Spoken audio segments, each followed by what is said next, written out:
What is it, finals time or something? Get some of the gold sauce. Extra late night study.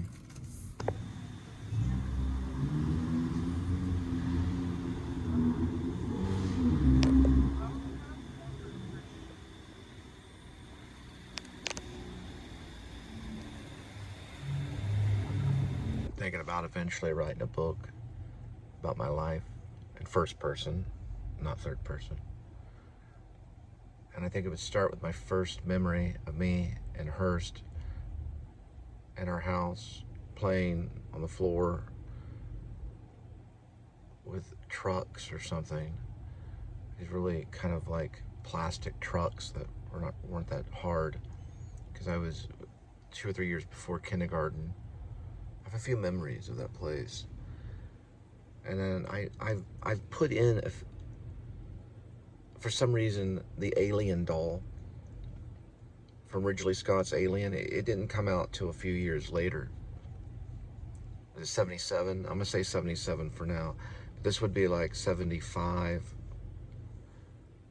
And I put it in the memory to scare me into the closet.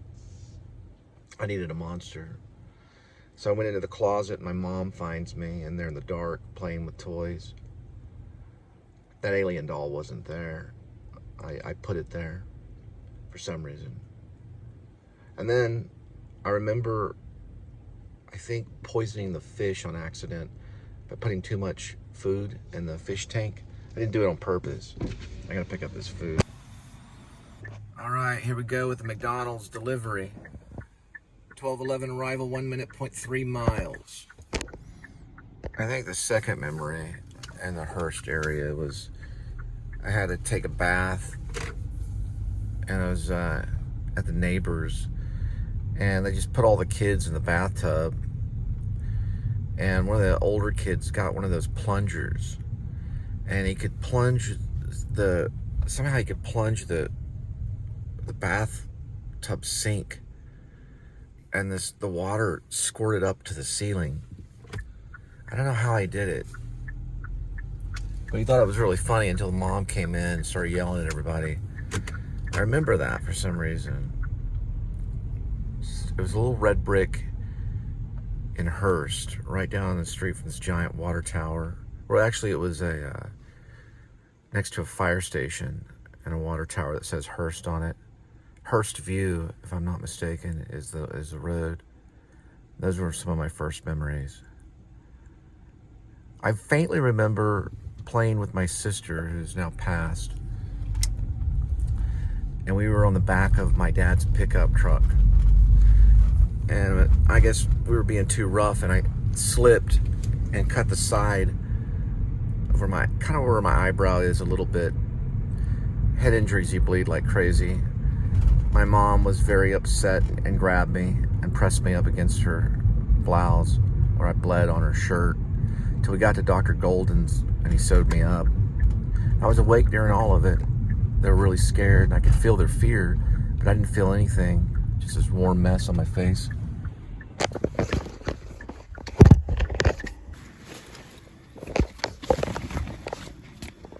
There's only a few stitches, and the scar went away really quick. Yeah, it's still there, but it's not that bad.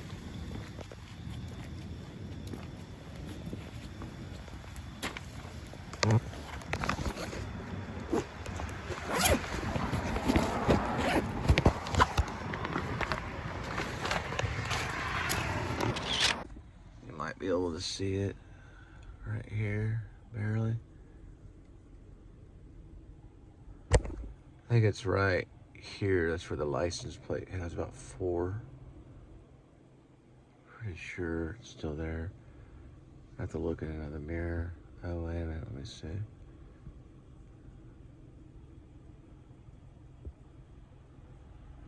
Yeah, I was laying there. I remember seeing Dr. Golden because I was familiar with him. He didn't look that scared, but my mom was scared. And I don't remember how many stitches it was. 4 or 5 or something like that. That was the first time I was introduced to, I guess, maybe fear. But it was only because of my parents' reaction. It wasn't because of... Later on, I'd break my... I pretty much should have been a stuntman. I broke my wrist falling out of a tree. My sister told me to lean back. And I think I was in kindergarten then. And when my mom saw it, she started screaming. And I don't remember feeling hardly any pain then. They set it and put it in a cast. I had a cast, I think. It was probably pre-kindergarten. I think it was, yeah, it was. I was hurting myself way before I was even in kindergarten. I think it was, what do they call it? Pre-K? Yeah, it was pre-K. I had a little cast on. There's Fuzzies. I gotta go in there. Fuzzy Taco Shop. There's Sam Elliott.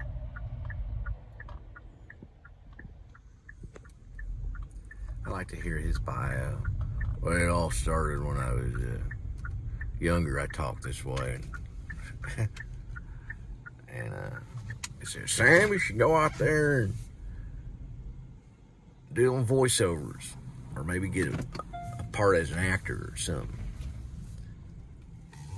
I've heard some of Sam's stuff. I can't wait to read his book. He's going to have a good book. Hero's a really good movie. You ever seen Hero? That was the Hop. They changed it to Aardvark. Now it's John's Grill. Right there. We'll put Sam Elliott on the back of it. Sam, how you doing? Please, y'all see the host to be seated. All right, Fuzzy Taco's on its way. 12:30 arrival, 8 minutes, 3.5 miles for the delivery. We eventually left Hearst and we moved to Keller. I was probably reaching kindergarten. We had a pony named Tony. We really did. There's also a cat named Tony too, and that was the first time I ever seen anything dead. My sister and I went underneath this trailer my dad lived on for a while when he lived in the side yard when my grandparents owned the house off of Randall Mill. The house has been leveled now, but the trailer, it had like a stair unit on the other side, and it was lifted up slightly. And we looked underneath, and there's Tony, his jaw laying out of his mouth. My sister goes, look, Tony's dead. She was talking about the cat. It was a golden cat. I didn't know what that meant. Dead. It just wasn't moving. It kind of smelled funny. There were flies all around. I knew it was wrong. I knew it wasn't right. And then we just backed away. Eventually Tony would just kind of vanish into the garden. Well, it wasn't really a garden. It was underneath the trailer, but it was, I guess, the grass near the garden. Anyway, we did have a pony that I think we called Tony too, had the same name. I don't remember what happened to it after a while. We rode around on it, and we had an apple tree, plums. We'd always get into the plums and try to eat as many as we could. I had a dog named Smokey. He was a mixed breed, like a German Shepherd and another type of dog. And he was very pretty. No, you know what? I take that back. He wasn't a German Shepherd, I don't think. He was a collie. Smokey was a collie. He had a mane. Now I remember. I'm getting mixed up with something else I'm writing. And I used to lay in the bushes with Smokey, the collie, and I'd get ticks on me. My mom would find me in the bushes because I saw something on TV about a wild man, and then she'd take me in the bath and pick the ticks off of me. I think I even got one, on my scrotum probably. She made sure that she got all the ticks off of me. Then one time I was laying near this near the bed, and a scorpion bit me. And I remember it crawling towards me, and it bit me right on the shoulder. And then I went and showed my sister where the scorpion bit me. It's weird things in that house. My dad used to play guitar all the time. He worked for the railroad. And then I'd smell this funny smell, and that's what my mom called pot. And my dad was from the 60s. Well, you know, he's born in like the late 40s. So he went through the 60s, was drafted to Vietnam. And he had a guy that would come over named Phil, and they would play Pure Prelude, almost exact like the recording.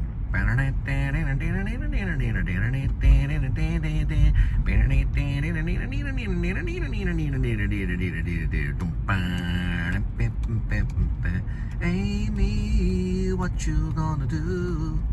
I think I'll be loving you for a while, maybe longer if I do. They used to play that all the time. They wanted to mimic it exactly. We used to listen to them. My dad even got a hold of a 16mm camera, and he filmed, because it was filmed. My sister and I playing on a slide out in the side yard. And I remember one time it was raining, and I got a raincoat. I put the raincoat on, and I stood right under the gutter of the rain gutter, you know, the top of where the roof was. And I stood there. My dad was getting back from work. He was like, "Why are you standing under the rain?" He got really mad at me. I was like, "I was trying out this raincoat." He was kind of harsh on me.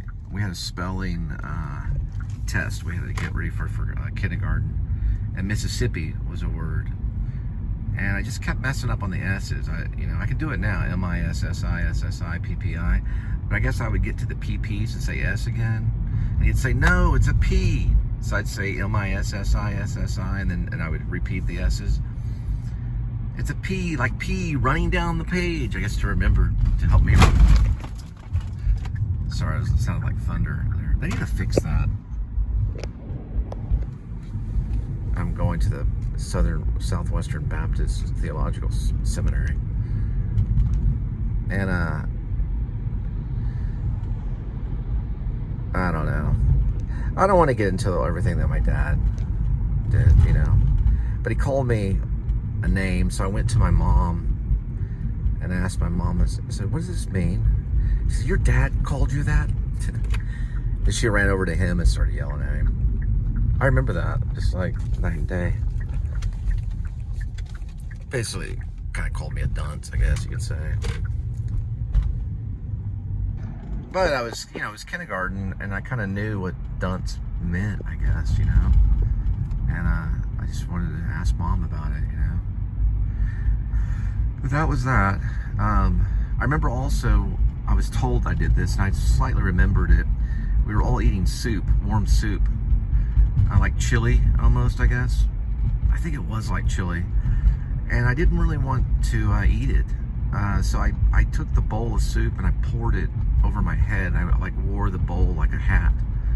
And my dad started laughing. That was like the first time I made my dad laugh. And I think he thought of me as something different then. I told my dad at one time, I said, "Dad, I might be the creative type." I might have used the word genius or something, just to let him know. And I don't know. I think a few days later he tried to fight me. This was like when I was in college. I'm jumping way ahead. Anyway, this is probably how my book would kind of sound, but I'd be able to go back and correct all the mistakes, so there would be nothing but perfect that you'd be reading. Even though we're not that way. We're not meant to be perfect. We're broken people. But we admire ourselves as perfect beings. We admire ourselves as not making mistakes. So we remember the past exactly how we want it, and we have no spelling errors. And you know that book's been edited,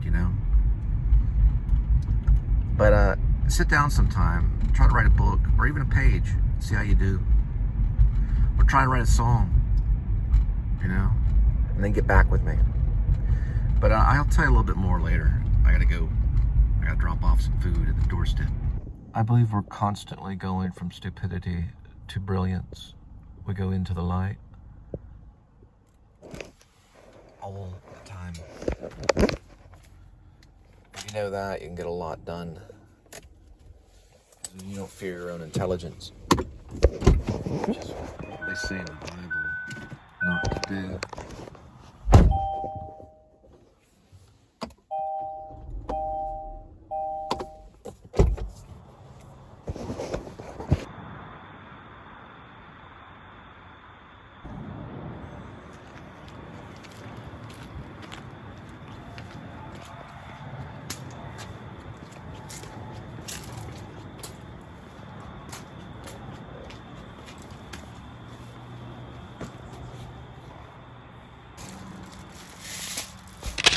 Alright, that's the last one for tonight. We're gonna head back, feed Kitty. So I remember when I was in first grade, I went to Glenview Baptist, and we had like Bible Character Day. You could dress up like any Bible character you wanted to. And I chose David, from David and Goliath, because I thought it'd be cool to kill a giant. So my mom got me like this tunic that was white. It was really just like a bed sheet or something that she cut up and sewed to make it look like a tunic. Probably like a thicker cloth. Somehow she got a hold of some of that. And then it had like a little sash that went around the waist. And I think that was pretty much it. I just showed up with that and just told my teacher. She was like, well, what are you? I said, I'm David, King David. She said, okay. Where's your sling? So I forgot it. She's like, okay, we're gonna have to make you one. So she took me to the desk, broke out all these rubber bands. This is a Baptist teacher. She's a little heavy set. And she was very warm. Very nice lady. She was the first to teach me forgiveness. So she strung all these rubber bands together right in front of me. I watched how she did it. And she said, this will be your sling. So I grabbed it and thinking it was like a slingshot, you know. And she goes, no, you swing it around. Like you swing it above your head. A circular motion. I was like, okay. So I started swinging it all around, you know. It was a cool Bible day. And then this other guy that I didn't really get along with a whole lot, we decided to be friends that day. He had a cherry pie. He had 2 of them, I think. Or no, you know what? I think he had one. No, I think it was... No, he had 1 cherry pie. I remember now. And he broke it out and said, do you want some of my cherry pie? I said, sure. And so we shared the cherry pie together. I think that was the first time I remember sharing.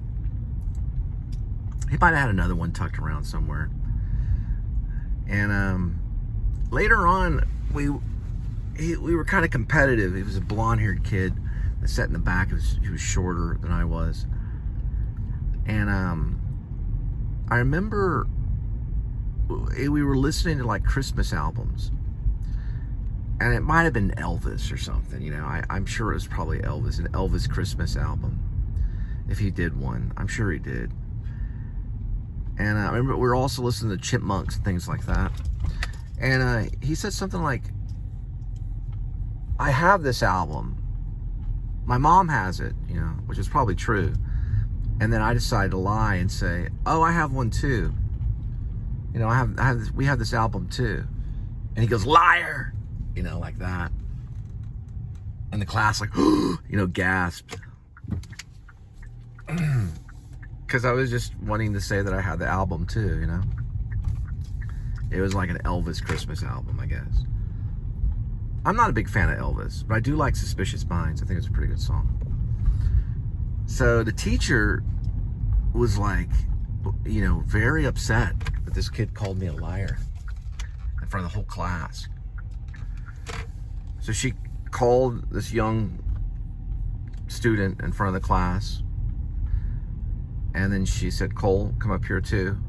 And I walked up in front of the class. And let's just say his name was Scott. She goes, Scott, I want you to apologize to Cole for calling him a liar in front of the whole class. And he was upset. He didn't want to do it. He had tears in his eyes. She said, apologize to him right now. Apologize. And she was getting kind of stern, you know. So he looked at me and she said, Cole, look at him. Scott, look at him. I'm sorry. She said, you're sorry for what, Scott? I'm sorry for calling you a liar. And I just looked down at the ground. And Scott started to walk away, and she said, no, Scott, stay. Cole, now you look at Scott. And I looked up, and then I looked at her like, what do you want me to do? I didn't start this. I didn't say that. That's what I was thinking. She said, now, Cole. And she was stern with me. She said, I want you to accept his apology. So it went both ways. That's what forgiveness is. So I looked at Scott and I said, I accept your apology. She said, wait, Cole. I want you to say it like you mean it. She was like directing me. She knew I like to play David, as in King David. So I looked at him and I said, Scott, I do accept your apology. Now, I guess I meant it. Maybe I had a little bit of tears in my eyes at the time. And she said, both of you sit down. It was like we were both in trouble. But I didn't start it. But, okay, I admit we didn't have an Elvis album at home, okay? She probably knew that. And Scott he just inherently knew that I didn't have one. It was like an instinct. Kids know this stuff. He was the one that had the Elvis album. His family liked Elvis. Anyway.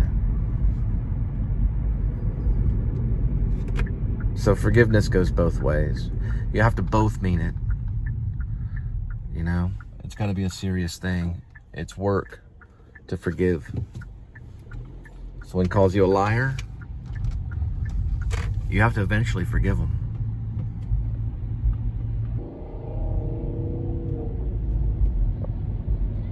That's how I think about it.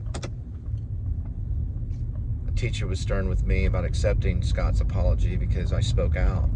Didn't really matter what I said. And then Scott decided to call me a liar. This is all first grade. But I guess the teacher wanted to make an example of both of us. And then, you know, he had to forgive me and I had to forgive him in order for things to work out in our class. We remained friends, I think, for the rest of that year. I became the champion 2 below tag team. Well, it wasn't a tag team thing. I think they did tag team, but I was a solo 2 below. It was like almost like capture the flag almost. I was one of the champions there. First grade was hard for me. You know, it was like a tough time. It's tough for everybody because it's like your first real time in school. Alright. So I put in my code. 265, 10 cents cheaper. 255.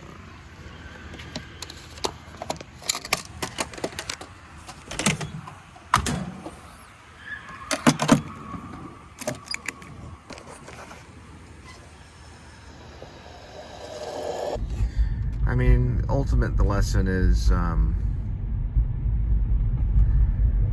God wants you to be sincere with forgiveness. I think that's what the lesson was. The teacher was teaching in first grade at Glenview Baptist. He wants you to be sincere with it. Be active about it. You know, let the other people know that you forgive them, you know. Like, I forgive you, you know? You want to be stern about it. Be sincere. And that's what we need to do as a nation. And also, as, you know, not only as Christians, but as non-Christians and non-believers and believers alike. All people, you know? We can't force other people to be and to think like we do. And we have to be sincere with our forgiveness. Be active about it. And not to condemn, you know? We're not to condemn people for any reason, no matter their beliefs.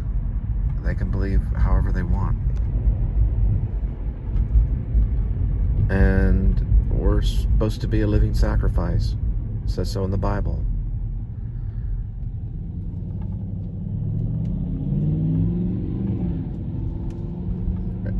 It's, you know, it's I don't think it's about being under a certain denomination or belief. I think it's a survival thing as a country. You know, it's the most important. We should be quick to forgive. That's how it should be. And that's what I think that's what's made us powerful over the years. We're not always going to be perfect, but and we can certainly lean towards forgiveness. We should learn to be forgiving as quick as possible. That's the way God wants us to be, and that's what made our country strong. We're founded on Christian principles. The Constitution is. It's been proven. The reason why we're allowing people to speak is because we are forgiving. That is an act of forgiveness, to allow other people to speak out. And being peaceful is your best tool. It's a weapon that never fails.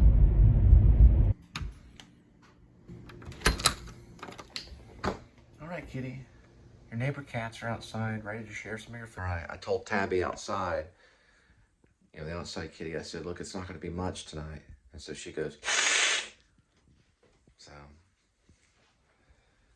it's real grateful. I got some 7-Eleven sandwiches, chicken, a couple tunas, and probably having one of these tonight. All right, kitty, you're first. And then we're going to share some of yours with some dry. Here we go with today's kitty. It's going to be Temptations, Bites and Gravy, Seafood Medley. I believe it has the salmon, flavors of shrimp with high quality protein. Hey, move over a little bit, kitty. All right, here we go. One good scoop for kitty. 2 good scoops for kitty. That's a good portion. And then for outdoor kitties, you have to get some cat food tomorrow for sure. They're not getting a whole lot, mostly dry.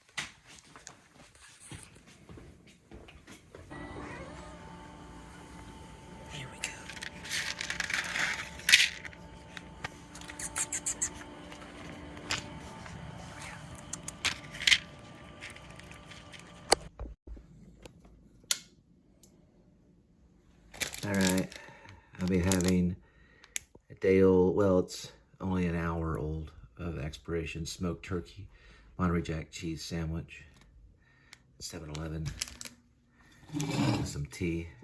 Have a good night.